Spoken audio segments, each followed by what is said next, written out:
Hi, everyone. Welcome back to my channel. This is Marianne Massad, CEO of Gnosis Group, and we're here to talk about entrepreneurship, leadership, and all things business.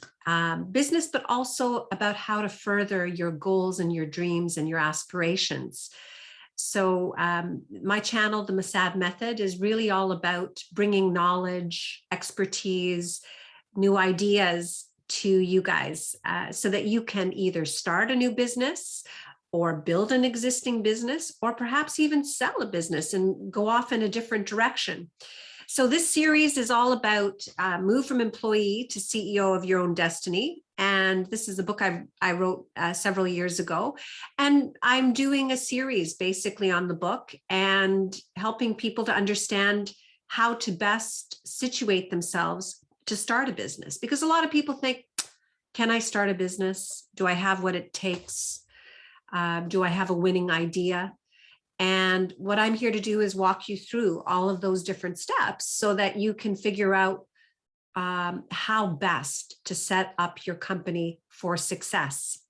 So I think the next stage in terms of our discussion is really a discussion about taking personal inventory and understanding yourself. Because when you think about it, you know, whether it's a huge corporation or a mom and pop business, a company or an organization has to understand its goals, its objectives, its culture.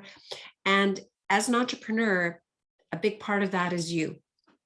So you need to take personal inventory in terms of understanding what your strengths and weaknesses are from a character and a personality perspective. So, you know, for a lot of people, you know, especially entrepreneurs, they are extremely, you know, hands-on. They're extremely sales oriented. They're very good at communicating ideas and getting people excited. Some CEOs or small business owners are not so good at the details. The accounting, the legal pieces, the negotiation pieces, you know, they're more about trying to get the business and worrying about the details later. So you really have to understand yourself and what works well for you, what doesn't work well. And the key thing is when you start a business, you have to understand what your weaknesses are as well as your strengths. Because if you understand your weaknesses, then when you're recruiting a team to help yourself or employees to help you with different aspects of your business, or if you're outsourcing pieces of your business, you will know what aspects you are not good at and you need to outsource. So for example, for many, many years, we had a CFO internally and we had an accounting team and they were great, but after a while, you know, there were some changes. One of our CFOs retired and I thought, well, do I really need to do this internally anymore? And I decided to outsource it. So it turns out our accounting firm that does all our taxes is able to take on all of our accounting needs at this point in time and doing a fabulous job. So we didn't have to keep accounting staff in-house anymore because we outsourced that. And a lot of big companies do that as well. So same thing with your taking personal inventory of your skills and skill sets. You got to understand what you're good at and you got to understand what you're not so good at. And when you're creating your business plan, you have to mitigate for the stuff you're not so good at, unfortunately, but it's the case. The other thing is you need to understand your education with respect to the business idea you're trying to launch. And a lot of people either put too much stock or too little stock in their education. So let me give you an example. If you're starting a business in technology, like I did, you know, I have a background in technology. I basically did a business degree, but it specialized in information technology and in finance. So, you know, I had studied a lot of the stuff that I ended up working with, you know, in terms of my career. So yeah, my education was perfect for the kind of business that I wanted to build. For other people, though, they may not want to build a business in the arena that they're good at. So let me give you an example. I've read many, many cases of people who are, for example, lawyers, and they got sick of the law game, working for the law firm, working long hours or whatever.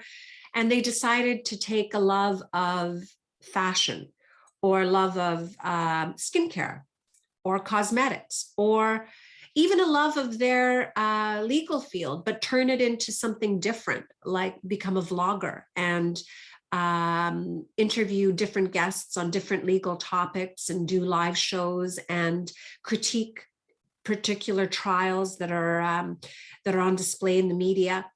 So basically what you have to figure out is you have to figure out how important your education is in terms of what you want to accomplish. And if it isn't that important, because it's a slightly different field or a very different field, it is important, though, that you do get knowledge in that field and you do a lot of market research. You understand what the lay of the land is in terms of the market, because you don't want to just have the attitude of build it and they will come, because generally speaking, that doesn't happen in the real world. What you want to do is you want to identify a pain point, something that's really acute, really painful in the marketplace, that the need isn't being met, and you come up with a product or you come up with a service that deals with that pain point.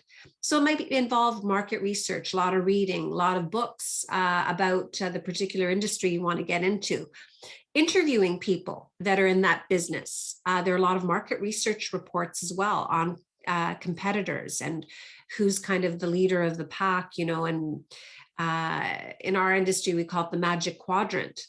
And who's in the magic quadrant and who isn't, or perhaps there's nobody in that area, and that could be actually perfect for starting your business. The other thing you need to look at is your financial health. When you start a business, you have to have financial flexibility. What does that mean? That means you can't have a lot of debt. You can't have like mortgage and or a mortgage that isn't that your salary is needed to support.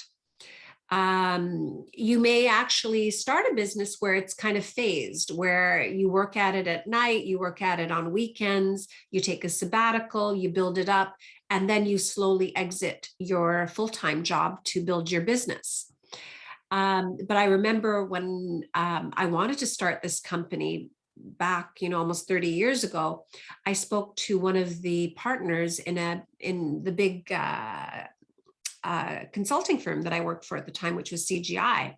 And I remember this gentleman because he was such a sweetheart and I loved him so much. His name was Harvey Gelman. He was, you know, an elderly gentleman. He had started a company called Gelman and Hayward. And it was bought out by CGI and it became sort of the CGI Toronto office. And I moved from Ottawa to Toronto shortly thereafter. And I was talking to him about starting my own business and how did he do it? And, you know, what were his sort of words of wisdom? And he basically said, when you start a business, you cannot have any debts. You cannot have any obstructions from focusing 100% on your business. And he was the sole source earner at the time. His wife wasn't working. I don't think she ever worked, if I'm not mistaken. So he was renting an apartment. He had a very frugal lifestyle.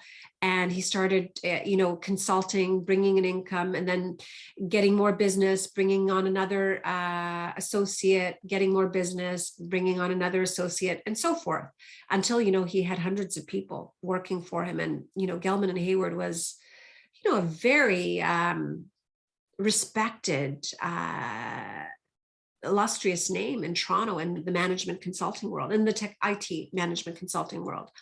So I guess what I'm saying to you is, if you want to start a business, if you have a big mortgage, if, you know, your income is paying half or more of your debts, you have to really think how you're going to do this, because most times starting a business is bootstrapping, unless again, you have a really powerful idea and the ROI is just going to come rolling in from day one.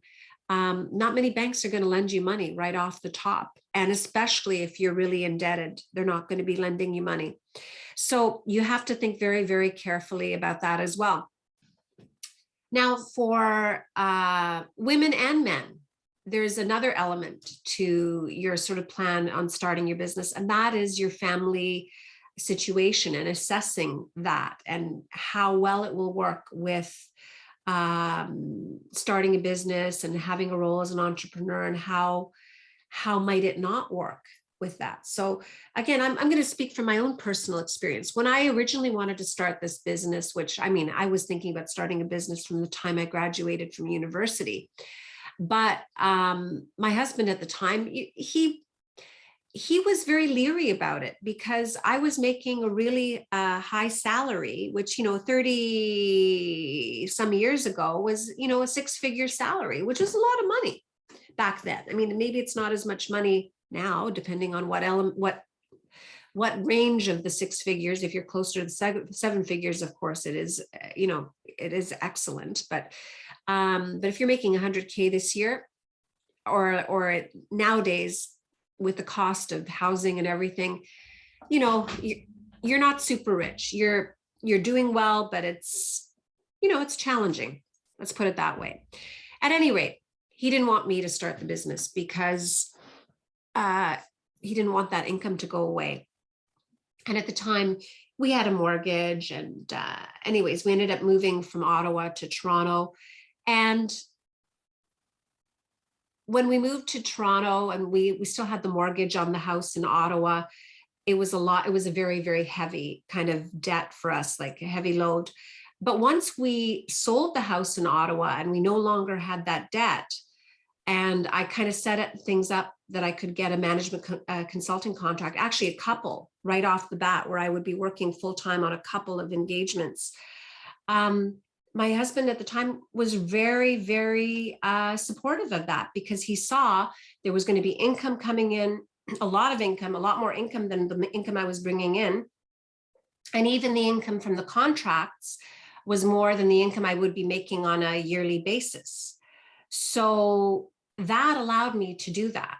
The other thing is, being an entrepreneur, although you're working a lot of long hours, it's not like you work less hours starting, having your own business than you do working as an executive or an employee for a big company. It's quite the opposite. You actually end up working more hours. But if you're a mom, and especially I'm going to talk to working mothers, actually, there's a lot more flexibility for you. You have the ability sometimes to make your own hours, but definitely the flexibility to sometimes work from home, to set things up. You might even have a daycare in your office where you have a caregiver taking care of your children in the next room in your office, or it might be a home office, and same thing.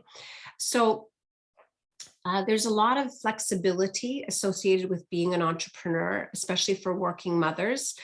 For guys, I guess, it depends again on the relationship. I mean, in some cases, I've seen businesses start up where it's a guy that's sort of the CEO. His wife is making super great income, and she's covering all of the expenses and costs while he's getting things started up. And then, of course, it takes off, and Bob's your uncle, and millions of dollars are rolling in. But they had that safety net. They had that cushion that they could rely upon. So that's something to think about as well when you're going to start your business. These kind of elements have to be in play. You have to think about it. Make sure, like, set up all your ducks in a row, so that once you launch the business, everything's set up to support your success and support the sacrifices that you're going to have to make, because there are going to be many, many sacrifices that will need to be made along the way. Finally, find a good coach, find good mentors. I remember when I started my business, like I said, I went and talked to people like Harvey Gelman, who had been extremely successful. And I talked to other business people, and in my family, we had a lot of entrepreneurs, a lot of people who had their own business. So, I picked their brains about what works, what doesn't work. I even picked their brains on things like the name of my company and so forth. But at the same time, I've got to be really, honest with you. I wasn't good at cultivating mentors and coaches. throughout my journey as an entrepreneur. And I think that really held me back, actually, because a lot of the pressures and, things that I were dealing with, I kept inside my head and I didn't share it, sometimes even with my husband. And I certainly didn't share it with my employees because I didn't want to be perceived as weak. After about, I think it was about 11 years in business, I discovered this organization called Women Presidents Organization, which I joined. And it was a group of women CEOs from different industries. And they got together on a monthly basis. And the idea was to share knowledge and to help solve problems in a very safe environment where everybody had to hold the information they learned confidential, not share it with anybody. You couldn't also have people who were competing against each other in the same groups, because obviously that would be counterproductive. But they helped me immensely in terms of being kind of a support network, opening my eyes to seeing things very differently, recognizing opportunities maybe that I wouldn't see as opportunities. I'll give you a great example, which is a really sad example, actually. There was a certain junction in my business, during certain economic cycles, things kind of went through the roof. And I probably should have sold my business a long time ago. And I didn't. And I mean, I'm happy that I have my business. We love what we do. And I love the team that we have, and we're growing the team. And who's to say, maybe at some point in time, I will sell the business. But there was a particular time that it was right to sell, and it was a good time to sell. And I could have sold it for maximum return on investment. And because I didn't have the right mentors and coaches in place, I didn't recognize the opportunity. I actually thought that it wasn't the right opportunity, and I didn't think that I was in the right position when in fact I was in the best position. And so the takeaway from there is you don't have all the answers. Nobody does. And the sooner you learn as an entrepreneur that you don't have all the answers, the sooner you gain power and strength and success. Because in admitting and knowing that you don't know everything, you get the help, the advice, the support, the lucky breaks that you wouldn't normally get, because you're accessing that knowledge base. So if there's one takeaway from everything I've talked about here, is get yourself a good group of mentors or coaches or people you can go to and share knowledge where, again, they're informed. It's not going to be like, you're, a mom who just had a baby and then you want to go start, I don't know, a diaper business, and you're going to ask other moms for advice on starting your business. No, you have to ask people with domain expertise in a particular business or a market or client segment or geography or whatever it happens to be.